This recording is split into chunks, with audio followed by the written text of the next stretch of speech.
Mapagpala, mapagbiyaya at makadiyos po ng umaga sa bawat isa. Welcome po kayo sa ating gawain. Salamat po sa inyong pagsama sa ating gawain. Mas maganda kung palagi tayo makinig ng Word of God o magbasa ng Word of God. Marami pong salamat sa inyo at welcome po kayo sa ating gawain. Ngayon ay September 2, 2023 na, araw po ng Sabado. Merry Christmas sa bawat isa. Tayo po ay magmahalan, tayo po ay magbigayan. Babasahin ko na po ang mga awit 26, siyam. Sa parusa ng masama, huwag mo akong idamay. Ilayo mo rin sa parusa ng mahilig sa pagpatay. Purihin nawa ang Diyos sa pagbasa ng kanyang salita. Tayo po ay manalangin. Panginoon, maraming pong salamat sa iyong mga pagpapala. Salamat po sa lakas at sa lahat-lahat ng bagay na binigay mo sa amin, Lord. Maraming salamat sa pangalan ni Jesus, namin Panginoon tagapagligtas. Amen and amen. Dito po mga kaibigan, sa parusa masama, huwag mo akong idamay. Dito po mga kaibigan, napakaganda na tayo ay palagi sa maayos at maganda, no? At mayroong pag-ibig, pairali natin ang pag-ibig. Dahil dito po ang 10 utos ay, diba 10 yung utos binigay po kay Moses sa Mount Sinai, no? So, ngayon, parang gisummarize siya, ginawa pong dalawa. Ibigin mo ang ating Panginoon ng buong puso, buong lakas, buong isip at buong kaluluwa. Tapos ang isa ay ibigin po natin ang ating kapwa na tulad ng ating mga sarili. So dito mga kaibigan, sa dalawang ito, pag yan ay ating bigyan ng pansin palagi, yan ay magiging gabay natin araw-araw. Pag isuma natin yan, pag-ibig. No?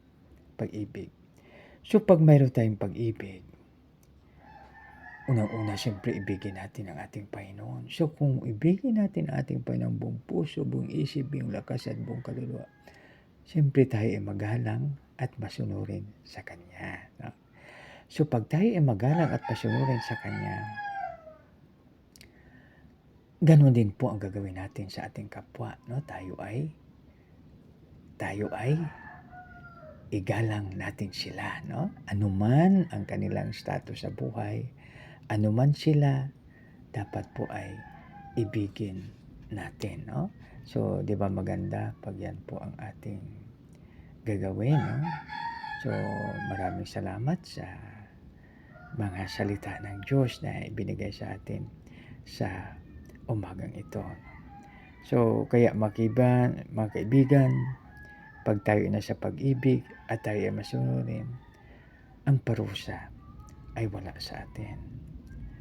At ano ang pagtingnan natin ang 10 utos ng una ay ibigin natin ng buong puso sa ating Panginoon, ibigin natin ng buong lakas, buong isip at buong kaluluwa. Number 2, huwag tayong yuyuko. No? Thou shall not bow down to any images. So number 3 natin, don't use the name of the Lord in vain. Tapos pang-4 ay remember the Sabbath day and keep it holy.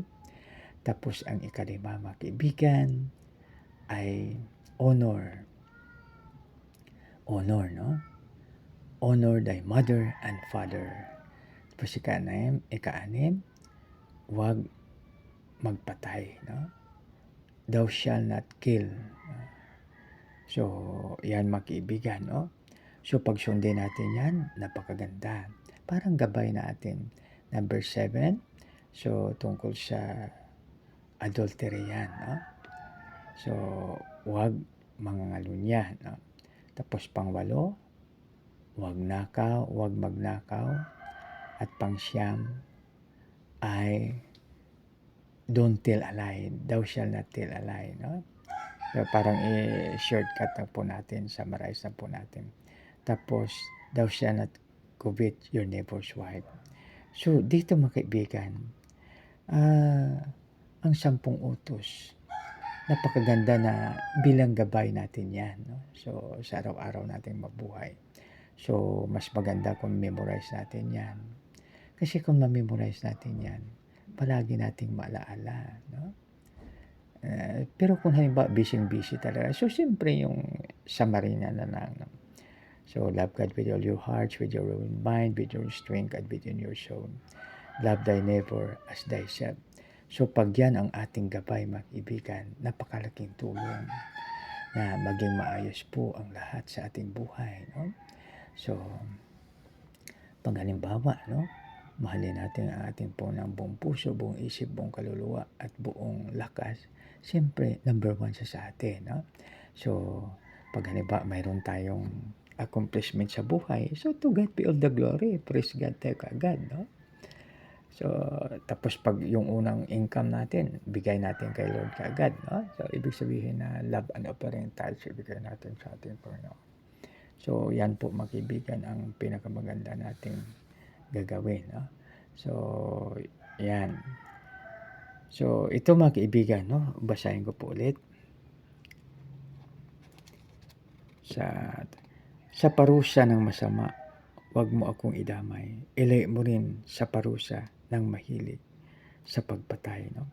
So, dito mga kaibigan, ang pinaka maganda na verse na ibulay-bulay ay love your neighbors as thyself. Ibigin natin ang ating kapwa na tulad ng ating sarili. Tayo na po'y manalangin. Panginoon, maraming salamat sa iyong salita. Maraming salamat, O Lord. Tulungan mo kaming ma-share namin ito at tulungan po kami, O Lord, at gamitin mo po kami sa makapangparahan. Salamat sa pangalan ni Jesus na aming Panginoon tagapagligtas. Amen. Maraming salamat sa lahat mga kaibigan. Thank you. Merry Christmas sa lahat. At saka God bless us all.